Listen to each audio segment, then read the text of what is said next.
Hi friends, welcome to learn WordPress Telugu.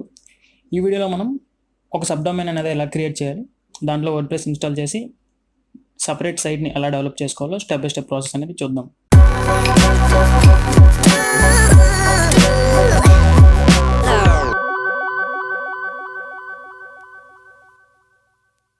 Friends, sub domain అనేది మనకి ఎప్పుడు ఉపయోగపడుతుందంటే ఆల్రెడీ మనకి ఎగ్జిస్టింగ్ ఉన్న డొమైన్కి ముందుగా ఒక ట్యాగ్ని యాడ్ చేసి, అంటే help.domain.com, support.domain.com అలా ఏదైనా సపరేట్ సైట్ని మనం సపరేట్ పర్పస్ కోసం with in the same domain create చేయాలనుకున్నప్పుడు సబ్ డొమైన్ అనేది మనకు ఉపయోగపడుతుంది.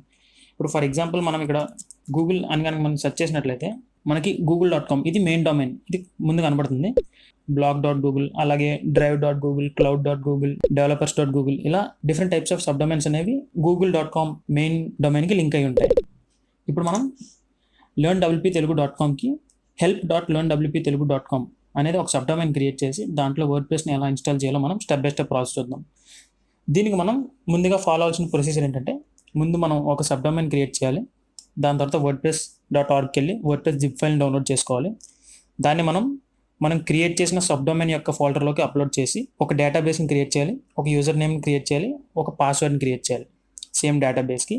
ఆ డేటాబేస్ని మన సైట్కి యాడ్ చేసి మనం వర్డ్ప్రెస్ అనేది ఇన్స్టాలేషన్ని కంప్లీట్ చేయొచ్చు. ఇన్స్టాలేషన్ కంప్లీట్ చేసిన తర్వాత మనం help.learnwptelugu.comలో మనం కంప్లీట్ డిఫరెంట్ సైట్, అంటే ఇప్పుడు మీరు స్క్రీన్ మీద చూస్తున్న సైట్ ఉంది కదా, ఈ సైట్ కాకుండా ఇంకొక సైట్ని మనం కంప్లీట్ డిఫరెంట్ థీమ్తో, డిఫరెంట్ ప్లగిన్స్తో, ఇంకా అది వేరే సైట్ కింద వస్తుంది, వేరే సైట్ని మనం డెవలప్ చేసుకోవచ్చు. ముందుగా దానికోసం మన cPanelలోకి లాగిన్ అవుదాం. సో ఫ్రెండ్స్, ఇది learnwptelugu.com వెబ్సైట్ యొక్క cPanel. ఈ cPanel అనేది మన వెబ్సైట్కి బ్యాక్ ఎండ్, అంటే మన వెబ్సైట్ సంబంధించిన ఫైల్స్ కానీ, బ్యాకప్స్ కానీ, రీస్టోర్ ప్రాసెస్ కానీ అన్ని ఇక్కడ నుంచే మనం చేయగలం. సబ్ డొమైన్ క్రియేట్ చేయడానికి కిందకి మీరు స్క్రోల్ చేసినట్టయితే ఇక్కడ మీకు డొమైన్స్ అనే ఒక సెక్షన్ కనబడుతుంది. అందులో సబ్ డొమైన్స్లోకి ఎంటర్ అయ్యి ఇక్కడ హెల్ప్, ఏ సబ్ డొమైన్ అయితే మనం కావాలనుకుంటున్నామో దాన్ని ఇక్కడ టైప్ చేసినట్లయితే ఇక్కడ హెల్ప్ అని టైప్ చేసిన కాబట్టి నాకు help.learnwptelugu.com అనేది క్రియేట్ అవుతుంది. డాక్యుమెంట్ రూట్లో మీరు క్లిక్ చేస్తే ఆటోమేటిక్గా అది అప్డేట్ అవుతుంది. అప్డేట్ అయిన తర్వాత క్రియేట్ చేస్తే మనకి ఇలా సక్సెస్ మెసేజ్ అనేది వస్తుంది. సో బ్యాక్ వెళ్ళినట్లయితే మనకి ఇక్కడ సబ్ డొమైన్స్ లిస్ట్లో ఇలా help.learnwptelugu.com అని ఉంటుంది. ఇక్కడ మీరు ఎన్ని సబ్ డొమైన్స్ కావాలంటే అన్ని సబ్ డొమైన్స్ మళ్ళీ యాడ్ చేసుకోవచ్చు. కాకపోతే అది మీ హోస్టింగ్ ప్రొవైడర్ మీకు ఇచ్చిన లిమిట్ని క్రాస్ చేయలేరు మీరు. సో అది ఒకసారి మీరు హోస్టింగ్ ప్రొవైడర్తో చెక్ చేసుకోవాలి.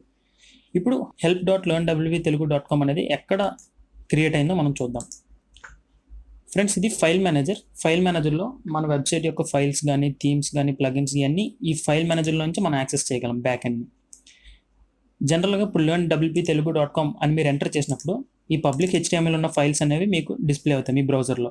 ఇక్కడ WP కంటెంట్లోకి వెళ్ళినట్లయితే ఇక్కడ ప్లగిన్స్లో నేను learnwptelugu.comలో మనం యూస్ చేసిన ప్లగిన్స్ ఇవన్నీ, సో ర్యాంక్ మ్యాథ్ ఇవన్నీ ఇక్కడ డిస్ప్లే అవుతాయి. అలాగే థీమ్స్లో మనం యూస్ చేసిన థీమ్, అప్లోడ్స్లో మన మీడియా ఫైల్స్ అంటే మన ఫొటోస్, వీడియోస్ అన్ని ఇక్కడ అప్లోడ్ అవుతాయి. మనం క్రియేట్ చేసింది help.learnwptelugu.com అనేది ఇక్కడ క్రియేట్ అయింది. demo.learnwptelugu.com, trail.learnwptelugu.com అనేవి ఇవి నేను ముందు చెక్ చేయడానికి క్రియేట్ చేశాను. ఇందులో ఇప్పుడు మనకి ఫోల్డర్ ఖాళీగా ఉంది, ఇందులో ఎటువంటి ఫైల్స్ అనేవి అయితే లేవు. సో ఇందులో మనం వర్డ్ప్రెస్ని ఇన్స్టాల్ చేయడానికి wordpress.orgకి వెళ్ళి వర్డ్ప్రెస్ జిప్ ఫైల్ మనం డౌన్లోడ్ చేసుకోవాలి. ఈ wordpress.orgలోకి వెళ్ళినట్లయితే మీకు ఇక్కడ గెట్ వర్డ్ప్రెస్ అని ఉంటుంది. ఇది క్లిక్ చేసినట్లయితే మీకు లేటెస్ట్ వర్షన్ ఆఫ్ వర్డ్ప్రెస్ అనేది జిప్ ఫార్మాట్లో డౌన్లోడ్ అవుతుంది. ఇది డౌన్లోడ్ చేయండి మీరు. నేను ఆల్రెడీ నా సిస్టంలో డౌన్లోడ్ చేసి పెట్టుకున్నాను, దాన్ని అప్లోడ్ చేస్తాను. ఇక్కడికి వెళ్ళిన తర్వాత మీకు ఇక్కడ అప్లోడ్ అనే ఆప్షన్ కనబడుతుంది cPanelలో.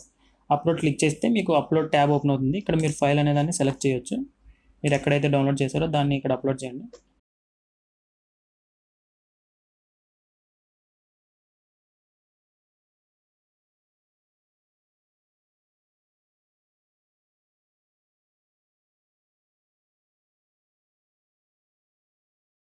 ఫ్రెండ్స్, మనకి ఇక్కడ 100% అప్లోడ్ అనేది అయిపోయింది.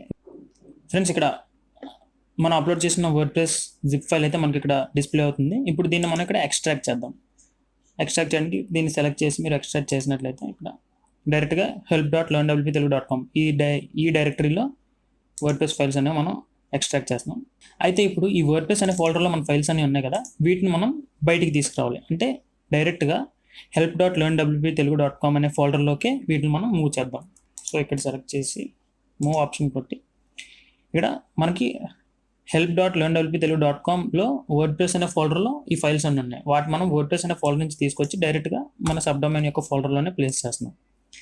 ఇలా ఎందుకు చేస్తున్నామంటే ఇప్పుడు ఎవరన్నా మన వెబ్సైట్ని ఓపెన్ చేసినప్పుడు వాళ్ళు help.learnwptelugu.com ఓపెన్ చేసినప్పుడు ఈ ఫైల్స్ అనేవి వాళ్ళు యాక్సెస్ చేయగలుగుతారు. లేదంటే help.learnwptelugu.com/wordpress అని ఎంటర్ చేసి అప్పుడు మన వెబ్సైట్ని అయితే యాక్సెస్ చేయగలరు వాళ్ళు. ఇప్పుడు మనం వర్డ్ప్రెస్ ఫైల్స్ని అప్డేట్ చేసాం కదా.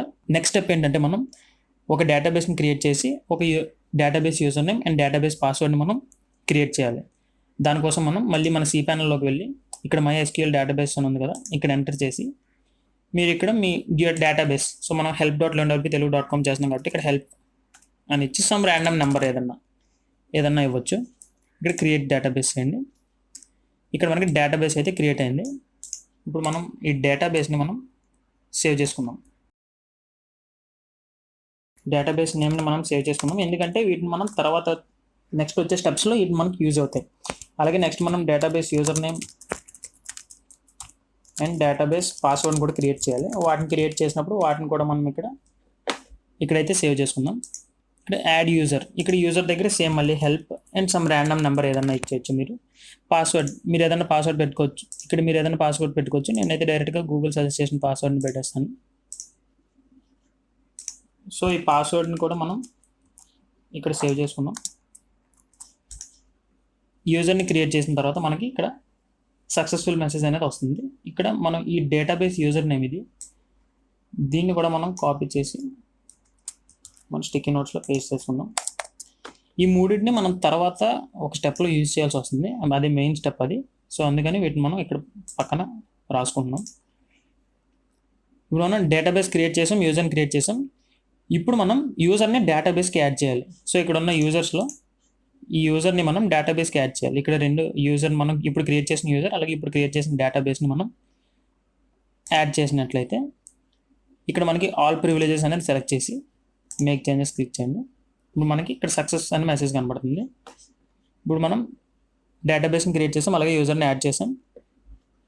నెక్స్ట్ ఇప్పుడు మనం ఇక్కడ వర్డ్ప్రెస్ ఫైల్స్ని మనం అన్జిప్ చేసాం కదా, ఇక్కడ wp-config-sample.php అని ఉంటుంది.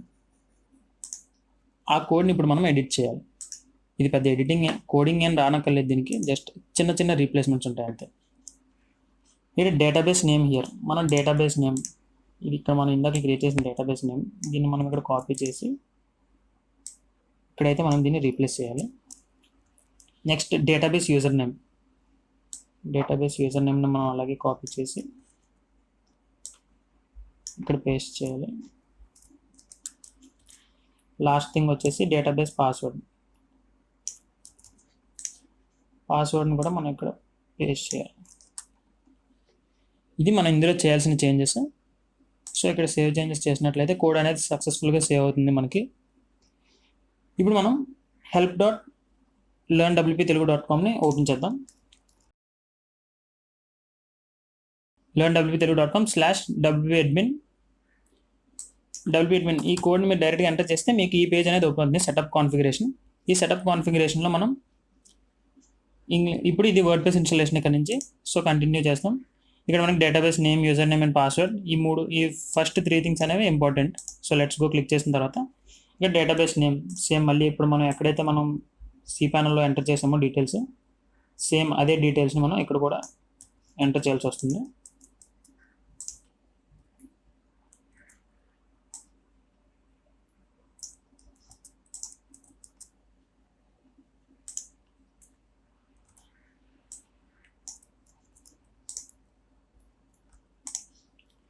మనం ఈ database name, user name and password enter చేసిన తర్వాత ఇక్కడ మనం దీన్ని డిఫాల్ట్గా ఉంచేస్తాం ఈ రెండింటిని. ఇప్పుడు సబ్మిట్ చేసినట్లయితే మనకి వర్డ్ప్రెస్ ఇన్స్టాలేషన్ అనేది కంప్లీట్ అవుతుంది. ఇదిగోండి ఇక్కడ you have made it through this part of installation వచ్చింది. సో ఇన్స్టాలేషన్ రన్ చేసినట్లయితే మనం ఇక్కడ మనకి వెల్కమ్ స్క్రీన్ అనేది కనబడుతుంది. సో ఇక్కడ సైట్ టైటిల్, ఇక్కడ మనం సైట్కి ఏ టైటిల్ ఇవ్వాలనుకుంటున్నామో ఆ సైట్ టైటిల్ని ఇవ్వచ్చు. Help learn WP Telugu. ఈ యూజర్ నేమ్ అండ్ పాస్వర్డ్ అనేది మనం ఎప్పుడు యూజ్ చేస్తామంటే మన వర్డ్ప్రెస్ అడ్మిన్ పేజ్ ఉంటుంది కదా, ఆ పేజ్లోకి లాగిన్ అయినప్పుడు యూజ్ చేసి user name and password. So ఇక్కడ యూజ్ చేసి యూజర్ నేమ్ అండ్ పాస్వర్డ్ని మనం అక్కడ ఎంటర్ చేస్తున్నాం. ఫ్రెండ్స్ ఇక్కడ మీరు చూడొచ్చు మన డాష్బోర్డ్ పేజ్ అనేది ఇక్కడ ఎంత నీట్గా ఉందో. జనరల్గా అయితే మనకి ప్లెయిన్ బ్యాక్గ్రౌండ్ వచ్చి ఇక్కడ వర్డ్ప్రెస్ లోగో ఉంటుంది, కానీ దీన్ని మనం కస్టమైజ్ చేసుకోవచ్చు. దీన్ని ఎలా కస్టమైజ్ చేసుకోవచ్చు అని చూడడానికి మన పాత వీడియోస్లోకి వెళ్ళినట్లయితే మీకు అక్కడ కస్టమ్ WP అడ్మిన్ డాష్బోర్డ్ అని ఉంటుంది. అది క్లిక్ చేసినట్లయితే మీరు కూడా మీ అడ్మిన్ డాష్బోర్డ్ని ఇలా నీట్గా మార్చుకోవచ్చు. ఇక్కడ యూజర్ నేమ్ ఇవ్వండి ఏదోటి హెల్ప్, అలాగే పాస్వర్డ్ కూడా మీరు ఏదన్నా ఇచ్చుకోవచ్చు. ఇక్కడ మీ ఈమెయిల్, ఈ ఈమెయిల్ దేనికంటే ఎప్పుడన్నా మీ సైట్ క్రాష్ అయినప్పుడు లేదా ఏమన్నా హ్యాకింగ్ గురైనప్పుడు ఇది మీ అడ్మిన్ ఈమెయిల్ కింద వస్తుంది. మీరు ఎప్పుడన్నా కాంటాక్ట్ ఫామ్ క్రియేట్ చేసినప్పుడు కూడా మీకు ఈ మెయిల్ ద్వారా మెయిల్స్ అనేవి జనరేట్ అవుతుంటాయి. సెర్చ్ ఇంజిన్ విజిబిలిటీ అంటే మనం సైట్ని ఏదైనా డెవలప్ చేస్తున్నప్పుడు ఆ సైట్ని మనం సెర్చ్ ఇంజిన్లో కనబడకూడదు, అప్పుడే ఎవరన్నా సెర్చ్ చేసినప్పుడు సెర్చ్ రిజల్ట్స్లో రాకూడదు అన్నప్పుడు దీన్ని టిక్ చేయొచ్చు, లేదంటే దీన్ని ఎలా వదిలేయండి. ఎప్పుడైనా మీరు డెవలప్ చేస్తున్నప్పుడు ఒకవేళ దీన్ని కానీ టిక్ చేస్తే మీరు డెవలప్మెంట్ అయిపోయిన వెంటనే వర్డ్ప్రెస్ సెట్టింగ్స్లోకి వెళ్ళి ఈ discourage search engine from indexing site అనేది ఆఫ్ చేయాలి, లేదంటే మీ సైట్ అనేది సెర్చ్ ఇంజిన్స్లో కనబడదు. సో ఇవన్నీ ఫిల్ చేసిన తర్వాత మనం ఇన్స్టాల్ వర్డ్ప్రెస్ క్లిక్ చేద్దాం. ఇది ఫ్రెండ్స్ మన లాగిన్ పేజ్. ఇక్కడ నేను ఆల్రెడీ ఇచ్చిన హెల్ప్ ఏబిసిడి అండ్ నా పాస్వర్డ్ క్రియేట్ చేశాను కదా, ఆ పాస్వర్డ్ని ఇక్కడ నేను ఇచ్చినట్టయితే లాగిన్ అవ్వచ్చు. ఇది ఫ్రెండ్స్ మన కొత్త వెబ్సైట్ యొక్క వర్డ్ప్రెస్ డాష్బోర్డ్. ఇది ఫ్రెండ్స్ మనం సబ్ డొమైన్ క్రియేట్ చేసి అందులో వర్డ్ప్రెస్ ఇన్స్టాల్ చేసి సపరేట్ సైట్ తయారు చేసుకునే స్టెప్ బై స్టెప్ ప్రాసెస్.